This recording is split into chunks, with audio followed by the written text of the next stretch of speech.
kuahivila. E o pale hua kuahivila. Ke kuahivi no hoi kalani. O ka pole ka pula. Ka pu'u ino hoi ka aina. Aloha mai. My name is Abby Reed, a proud student of UH West Oahu and a team member of the Nāulu Center. I have the privilege and honor of interviewing Nāulu Center's special guest speaker, Mr. Bradson Zablan, also known fondly as Pu'u, who is currently the assistant manager of Ho'okupu Center located at Kiawalo Basin and a former PICO project coordinator of the Nāulu Center. He is also the creator of the cherished Oli, created just for UH West Oahu. Every word of that Oli has since been memorialized and displayed on the wall of our administration building on the UH West Oahu's grand campus for all to admire. Pu'u will be sharing his story of the beautiful Oli and how it came to be, as well as the stories of the beautiful artwork we see on the walls of the Nāulu Center. Aloha mai, Pu'u. Welcome. Pehea oi out there in Paoa. Auntie, good. I did really good. It's hot. It's hot out here on this side of the island, as it is probably out there in Kapolei too. So. Yes, it is. It is such a pleasure to be able to talk story with you. A moment long overdue for sure. You have some history of the Nāulu Center and UH West Oahu's Oli, and we're anxious for you to share it with our campus community. So, can we talk story? Yeah, sounds good. Okay. Nāulu Center was recently renovated to be what is now the beautiful Student Resource Center, which is located near the cafeteria and fitness center. Tell us the story first on how you became involved with the renovation and what you witnessed as far as its transformation and growth. Well, I started at UH West Oahu about 5 years ago, I think in 2015. Student support services there, and then got the opportunity to go to UH West Oahu. Part of the PICO grant that you folks are still working under, it was a renovation grant. So there were 3 different phases of renovation, and one of them was the simulation lab, the center, and then also now coming up the amphitheater or the outdoor educational space. And so myself, along with Dr. Melissa Saul, Tiana Henderson, Kimberly Reed, Pohai Maderis, and many others, and even Dr. Judy Oliveira, we helped to design a lot of these spaces. And one of my kuleana, my responsibilities was to give the name for the lab as well as the center. And we had many different names that we picked, and even before the center opened, and that was maybe 3 years before, the first name was Kalamawai, it was something that came up. And over time, it has changed. And so Nāulu came about because Nāulu is the name of the rain that falls in that area of Honouliuli. And the type of rain just comes out of nowhere. It's a heavy downpour, and you might be walking around campus and it's a beautiful sunny day with no clouds in the sky, and then all of a sudden you could go in the building and come out and everything be wet. Or this rain would just come. And so we witnessed that several times. And so I thought, I think that would be a good name to have. And so not just myself, but our team, a part of people, I presented that Nāulu, we should, and especially nowadays, not many people use, we don't use traditional names. It's coming back, in many different settings, in cultural settings, that bringing traditional names of places or winds or rains. And Hawaiians winning everything. Um, that was important to share the name of the rain, which is Nāulu. And we were looking that because water is so important in Hawaiian culture, as is in many cultures, and being that the area where campus is at is really hot, really dry. And so a nice good downpour, I guess, was the mana'o of that. And when things are, the environment looks like it's dead, just a little bit of rain, a little bit of water can really bring back, the life to the area or the space. And so, sat down with the rest of the team, and Nāulu was chosen to be the name of the center. Mahalo for the story. During your time at Nāulu Center, you were asked to write an oli. Tell us the story, please.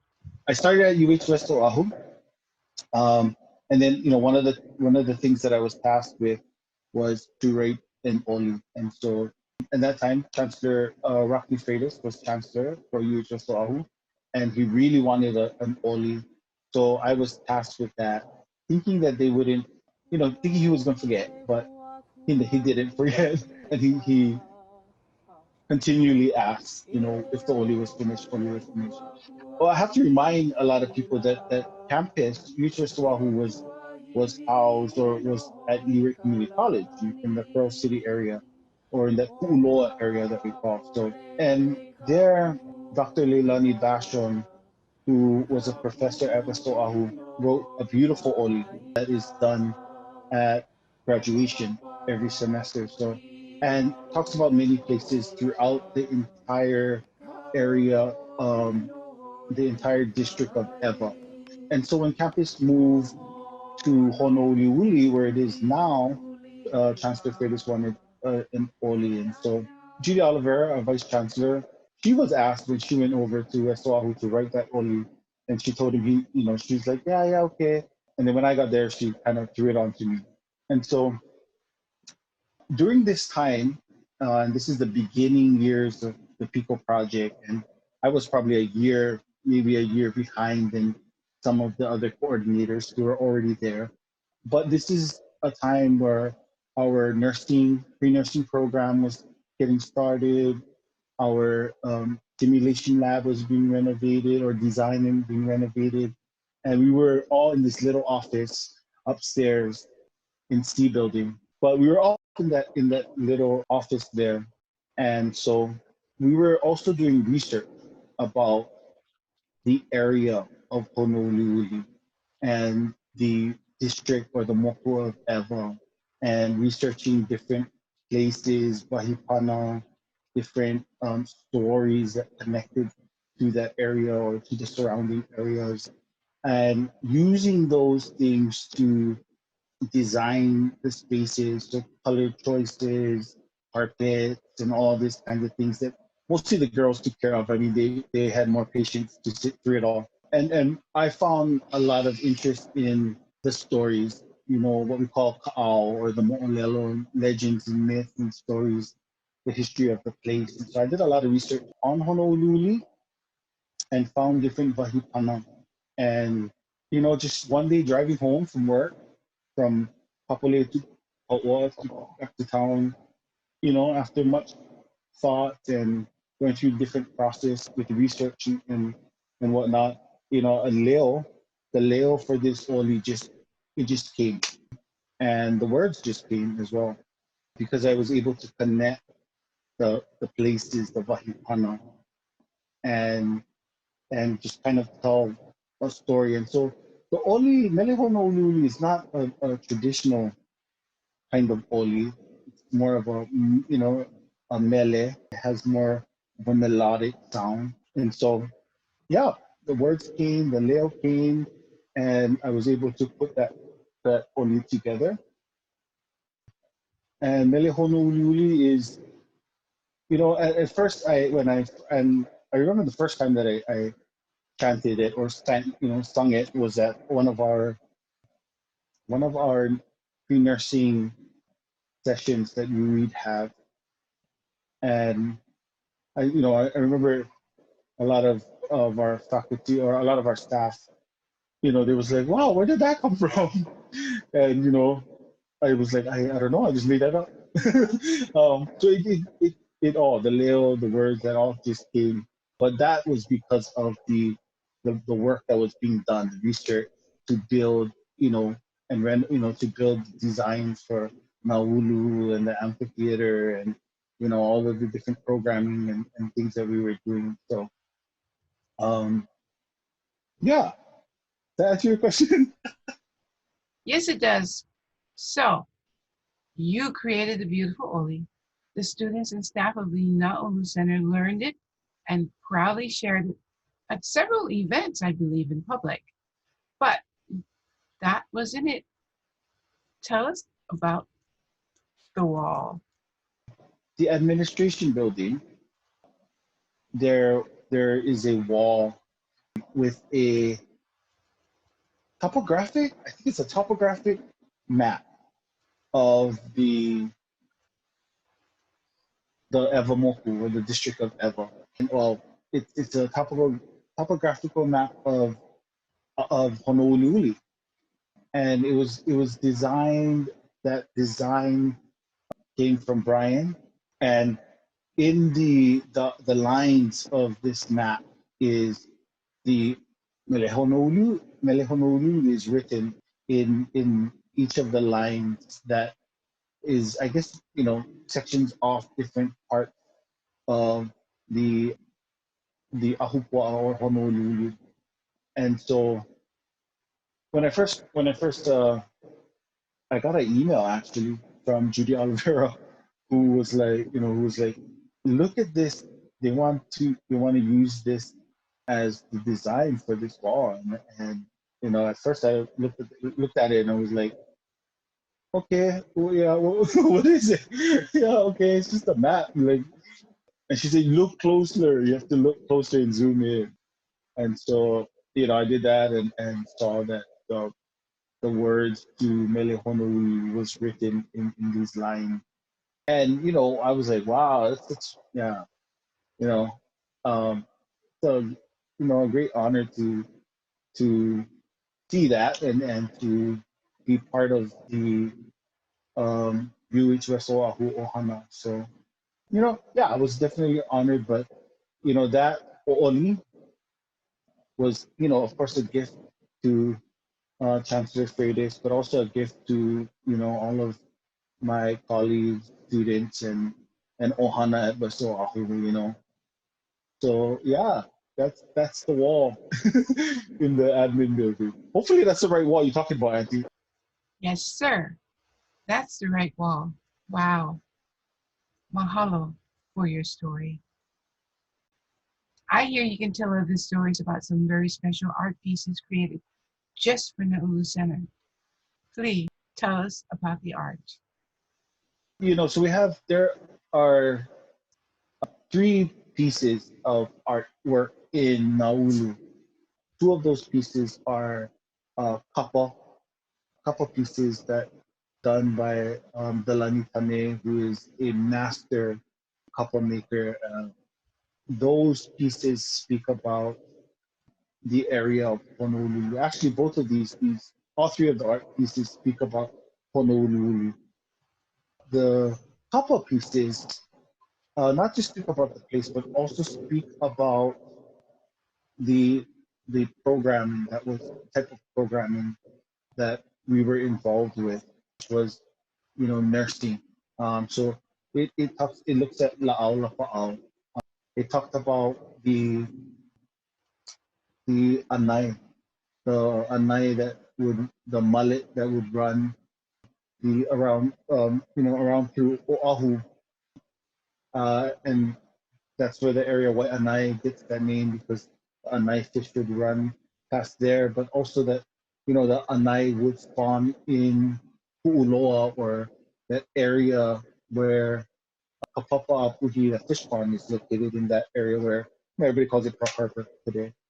And so those couple of pieces tells the story of Honouliuli. It tells the story of the movement of the environment in the Ewa Moku and also in the Waianae Moku, and the connections that these places have, because as UH West Oʻahu being a university, a college, it's also a place of learning and bringing in the student from, many of the students in the Leeward area or in Waianae Ewa now have a campus that is closer to them.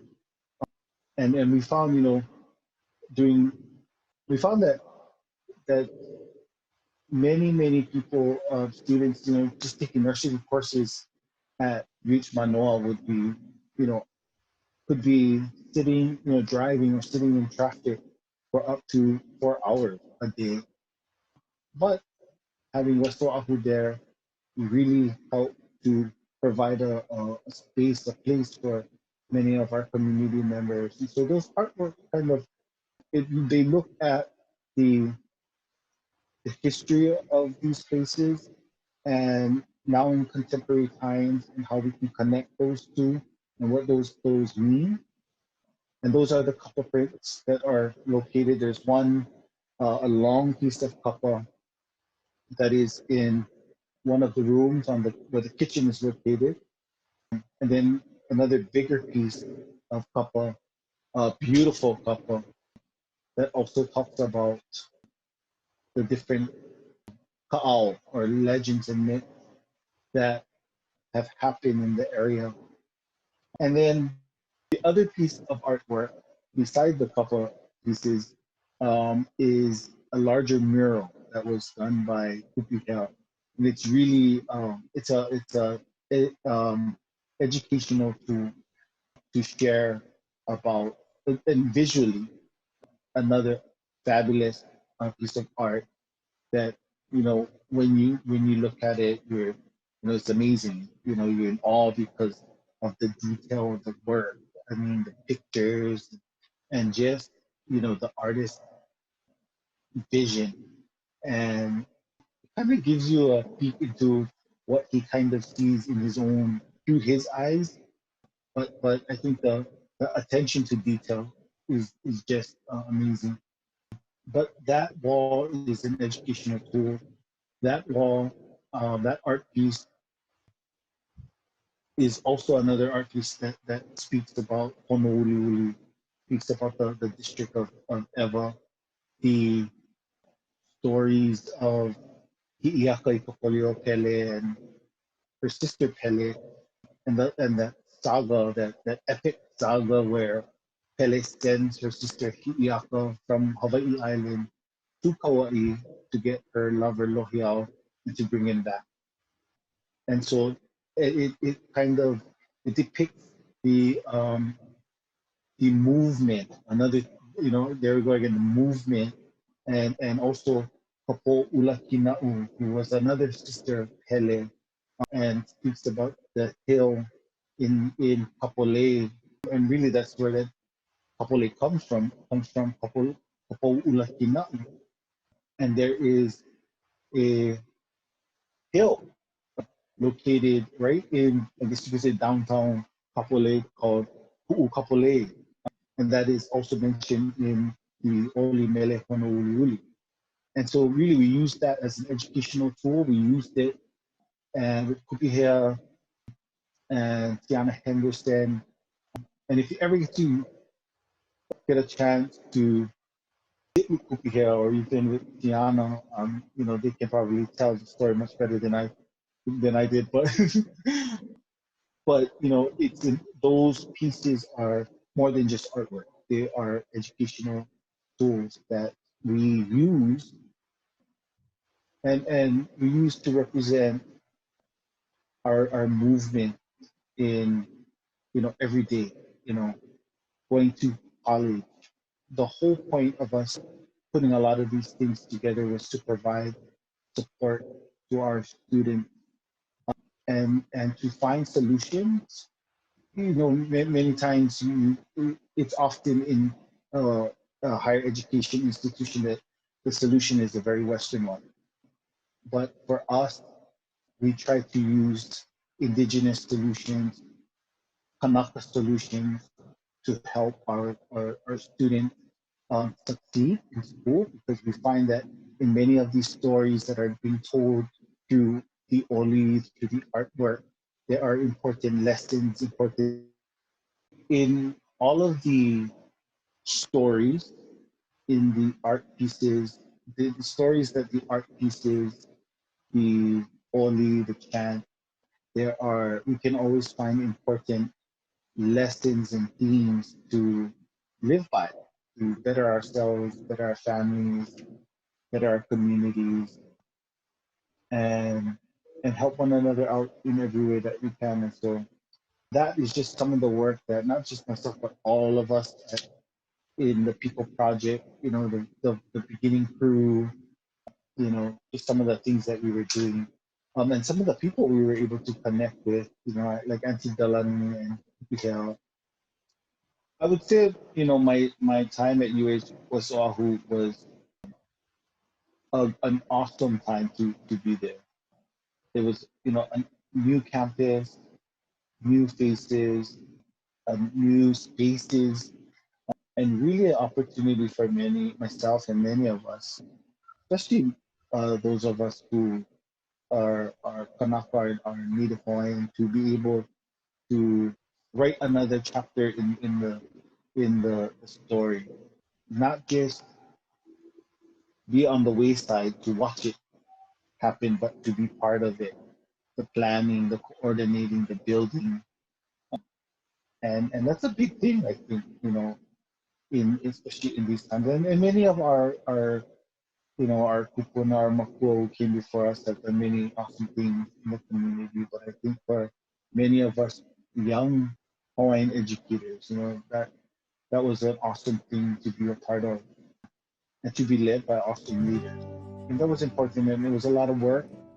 I spent many, many days and nights there, many hours, and it was all worth it.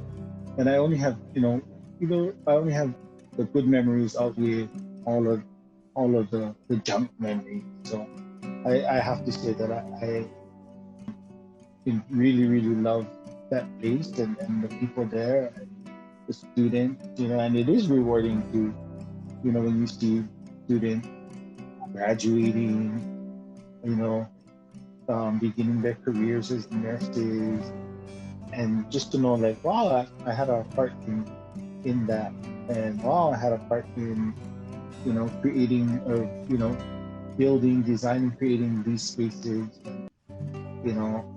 I always used to tell my students that, when you're going to a place like coming to school, it becomes part of your genealogy. Even if you went to school for just one day, it's a part of your genealogy. And it's important to hold on to those things and share them with your ohana and your community. And then my final thing would be, and I always used to tell the students at West Oahu, is that, when you go to college, you have to want to be there. You want to be there because you realize that you wanted to do something better for you. But doing something better for yourself means that you're doing something better for your family. And when your family is doing better, the community is doing better. And the community doing better, then, the whole Lahui is better off. So, Mahalo for that. UH West Oahu and the Nāulu Center is a strong foundation which supports our community, but the heart is the people whose lives have been changed and touched by it. Mahalo nui for giving us the inside scoops. Your first-hand knowledge of the history of our school, Oli. Aloha nui. Thank you, Auntie. Mahalo for having me. Bye. Aloha.